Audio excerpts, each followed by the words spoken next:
Order. The question is that this bill be now read a second time. I call the member for Fadden. Thank you, Mr Deputy Speaker. I rise to cast some comment on the Tax Law Amendment 2010 Measures Bill number 5. Whilst the TLAB number 5 has 7 schedules, I wish to constrain my comments just to the one schedule dealing with film tax offsets. I think we all realise that the Australian film industry has developed and become incredibly diverse over the last 20 years. The federal government has continued to support the international film industry and economic benefits have flown from that. Indeed, I was with the Honourable Senator George Brandis SC in 2007 when the former Howard government announced the 15% tax offset at the Village Roadshow Studios in my electorate in Fadden. Fadden, of course, contains one of only 2 significant soundstage areas and studios in the country, the other major studios being Fox Studios in Sydney. The success of that original 15% rebate generated enormous interest from overseas. That, of course, combined with a lower dollar, certainly relative to the dollar at parity at present, the industry was able to attract a large number of big-budget US feature productions that generated substantial economic benefits to the region. Now, unfortunately, we are competing against more countries around the world, and these countries, since 2007, have consistently and constantly upgraded their rebates to attract production. We were leading the world in terms of offset rebates in 2007. We are now, unfortunately, dragging our heels. I dare to say Australia has even lost its competitive edge, and we have certainly seen a substantial decline in international production. And while several products or projects have looked at Australia, for example Battleship and Green Lantern, that would have injected something like $90 million into the local economy, at least those 2 major productions chose to shoot in other countries because, frankly, the 15% rebate as well as the post-production and location offsets simply were not competitive. The international productions, I suggest, are imperative to the Australian film industry. They have the funds, for example, to build infrastructure. Warner Brothers Features Fool's Gold built a $2.1 million water tank at the Village Roadshow Studios in the electorate of Fadden, which then, of course, attracted productions like Nims Island, Triangle and Sanctum to film in Australia, building on that substantial infrastructure that was previously built. These 3 projects alone would have spent around $60 million in Australia, and Narnia, Voyage of the Dawn Treader, invested money in infrastructure at Cleveland Point, but still injected over $70 million in the economy. The Australian film industry is a great revenue generator, especially when it comes to goods, services and employment in local electorates around the country. Now, as Australia starts to lose its competitive edge, we're also starting to lose experienced technicians and actors to either overseas jobs or simply people are leaving because the work is not there. It doesn't take a rocket science to work out that this is creating a substantial skills shortage where we simply can't meet supply and demand of what an international production would require should international productions seek to come to the Australian market. Vendors who obviously benefit from these productions may reduce staff or in some cases close down as the injection of international funds has a potential to sustain these businesses long term, or the obverse is also true, in that the lack of the injection of international funds seeks to move to decline in these business terms. Education and training will not be available to universities, especially if the demand for those skills is not there. And those universities who offer film and television degrees will lack the experience and the capabilities to move forward with their courses and their training. Luckily, domestic production still exists, but their budgets are substantially smaller than the international big blockbuster type productions, and the domestic productions spend a lot less than international productions. It's estimated you would need about 10 to 15 Australian productions to generate what one international production could generate. Australia has spent 20 years growing the industry, and we've had a major stake in the international market.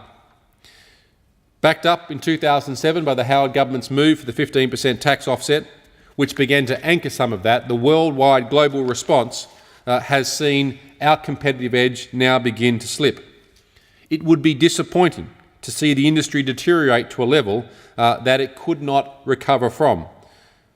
Now, Village Roadshow Studios has made a compelling case to me and has urged me to say to the Australian Government, perhaps there's a need to review the PDF incentive from 15% to high amounts. And this is especially important because of the high Australian dollar and also what other countries around the world are doing. And if we look now at global incentives for film production, we'll begin to see why our current 15% is lacking with respect to its ability to draw big block budget from overseas. If we look at in the continental United States of America, New Mexico has a refundable rate of 25%, Arizona transferable 20 to 30%, Oklahoma rebate 35 to 37%, Kansas 15 to 25%, Alabama refundable 25 to 35%, Georgia transferable 20 to 30%, Kentucky refundable 20%, North Carolina refundable 25%, Pennsylvania transferable 25%, West Virginia transferable 27 to 31%, Michigan refundable transferable 30% to 40%, and the list goes on and on and on. Some argue that Australia began the revolution in providing incentives for big blockbuster and productions in the film and television industry with our 15%. Well, Mr Deputy Speaker, the world has caught up at an astonishingly rapid rate. If we look elsewhere, Canada, Alberta, grants of 20 to 29% plus bonuses. The same in British Columbia, the same in New Brunswick, where the refundable becomes up to 40% on the labour costs only. Nova Scotia in Canada, refundable 25 or 50% for the labour costs, plus a range of bonuses. Look across the world. Italy gives credits of 25%, Ireland upfront funding of 28%, discretionary rebates of up to 50% in Singapore. The days of Australia providing the most generous incentives to lure film and television here are rapidly coming to an end, which is disappointing. The world has caught up, and it's caught up fast. I commend the government on its 2010 review of the Australian independent screen production sector, which was released maybe a week and a half ago, and I certainly urge the government to continue to review the current taxable offset rates and continue to engage with the industry to look forward. In terms of where the government's going now, I certainly support their film tax offsets that this bill brings forward.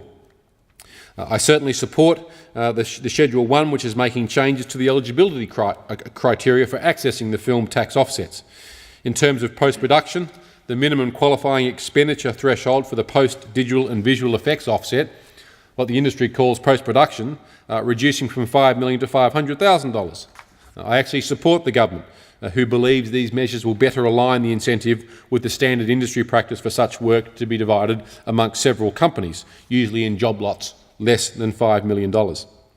I certainly support the government in its move for a location offset, i.e. the requirement for films or for films with qualifying Australian production expenditure between $15 million and $50 million to have at least 70% of the total of the company's production expenditure in the film as qualifying expenditure for this to be removed. This makes the offset now available to smaller budget films that exceed the $15 million threshold but still need or want to make a substantial part of the film elsewhere. This makes enormous sense, considering the opportunities across the world for location, for shooting in different parts. It still makes Australia competitive, and it still provides an option for film and television, especially big blockbuster type films, to come to Australia and to use Australian facilities in some part or some other way. So, Mr Deputy Speaker, the measures within the bill, especially on the film tax offsets, are certainly supported by the Coalition and certainly enjoy my strongest support. And I'll conclude by simply also asking the government, as part of its review of the Australian independent screen production sector, to also review the producer offset. And I'll certainly be writing to the Minister specifically about this. Currently, the producer offset has a minimum spend of around $1 million and provides up to a 40% tax offset for Australian spend. However, there is a limit to the amount of episodes that you can qualify for. I believe the number is 65.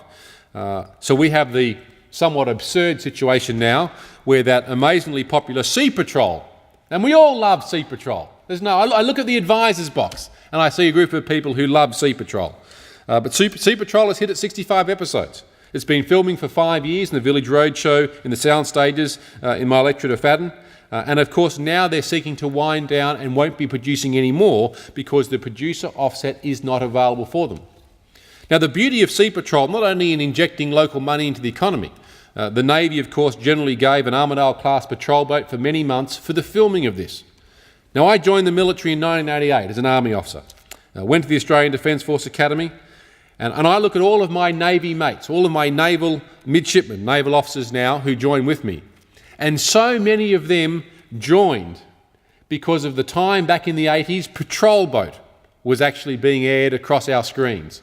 The same thing, a patrol boat the military had given, a patrol boat was being run, and people saw this and went, you know what, I'd love to go and join the Navy. Now, as we deal with recruitment issues and a range of challenges, especially within Navy at present, here we have a prime opportunity. A patrol boat, a show based around a patrol boat, a show based around naval officers and naval seamen and women going to sea, and we're going to lose that.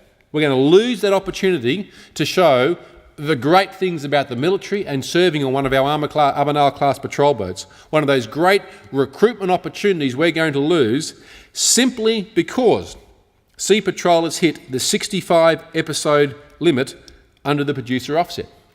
Now, I say to the Minister, who I have a fair amount of respect for, that he will understand these issues, can we have a look at the issue of the episode limit in the producer offset so that we don't come to the point where we lose something like Sea Patrol that has great ancillary benefits, not just for the industry, not just for the economy, but also for the wider application of how people see the military as a career opportunity and its recruitment opportunities. And I'll certainly be writing to the Minister to ask him to look specifically at this issue of Sea Patrol, but wider, at the producer offsets at the 65 episode limit, and to find out how that limit got there, the rationale for it, and in the current world of an exceptionally high Australian dollar, where production incentives across the world have grown beyond all measure since 2007, now is the time, I think, to review a range of these offsets to make the Australian industry more competitive.